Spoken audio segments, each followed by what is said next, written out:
Hey guys, so this is a continuation of my last video where I showed what I used for making art for my game. In this video I'm going to be showing what I use for music and my process for using it. So I use FL Studio for making music and sound effects for my game. So let's jump right in. So for music and sound I use FL Studio.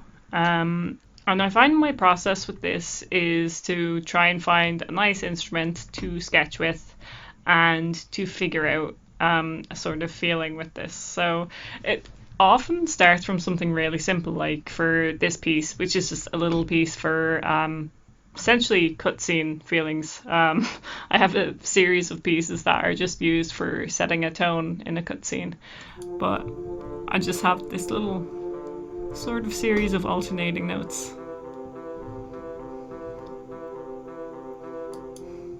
And it's not super complicated or anything. And if I know the feeling I'm going for, then often I know the kind of instrument I want to use. So for this, I was using the BBC Symphony Orchestra, which is an amazing free VST.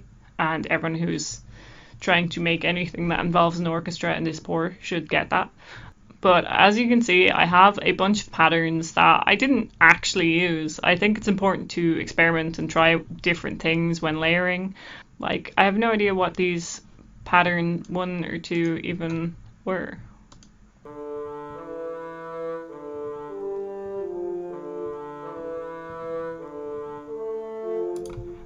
Like, I guess I was just going with that as a feeling for a while, and then I decided not to, and I decided to go along with this.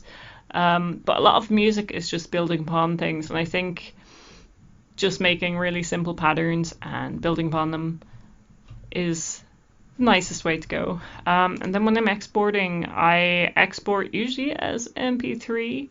I know that a lot of people go for OGG, but you know, MP3 is my good old friend, so for now I'm going MP3. I do always have the project files, very important. I have all the project files saved, so if I ever do change my mind and want to change back to OGG, then I can.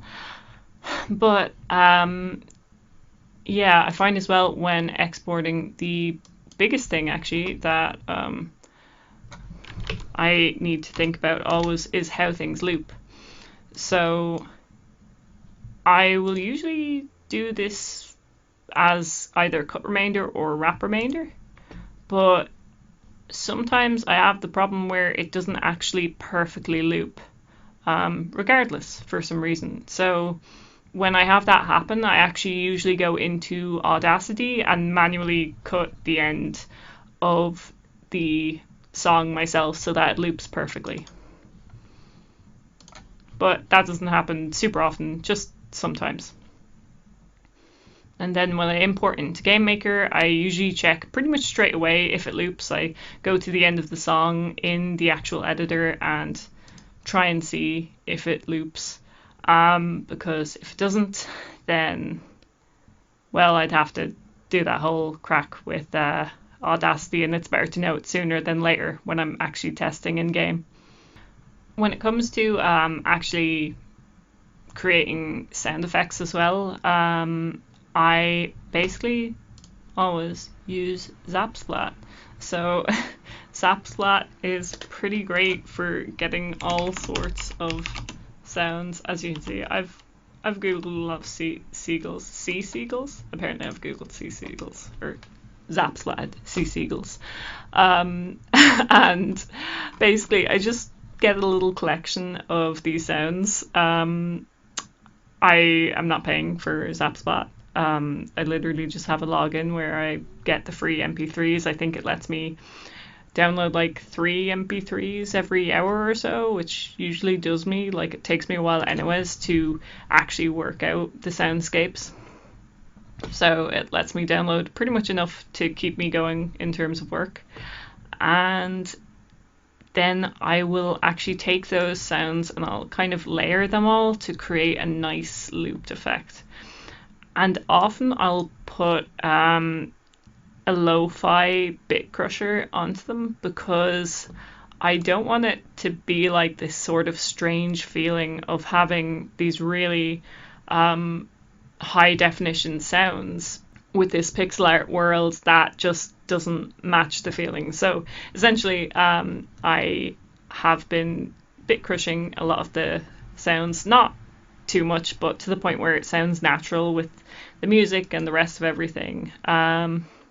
So for this, I have like sort of a water effect with some seagulls in the distance. And so often as well, I have to adjust the volume so that things actually loop properly, because otherwise they might not loop nicely. So like with this one, it kind of fades out and then fades back in. And I've done sort of similar things for the battle effects. The battle effects are kind of more strange. So something I realized was I could essentially actually take recordings of me making strange little noises into the microphone, and I could bit crush those and add plenty of effects over those. So for this, there is, yet again, lo-fi bit crusher. Works really well for giving me the customizability over the noise, because I can decide kind of how it turns out. And after you've been doing it a while, as in making strange noises in the microphone for a while and then bit crushing them, you get an idea of what kind of strange noises to make in your microphone to get that kind of effect. For example, that is like a spitting effect for like the spider spitting webs, for example. So I hope you found that useful in some kind of way, and I hope you're enjoying this little kind of documentary style series of going through the tools that I use in game development. Next week I'll be looking at basically what I use for holding info about the game and making CSV files and the like for containing info, and my process for that. So as always, thank you so much for watching, and I will see you again soon.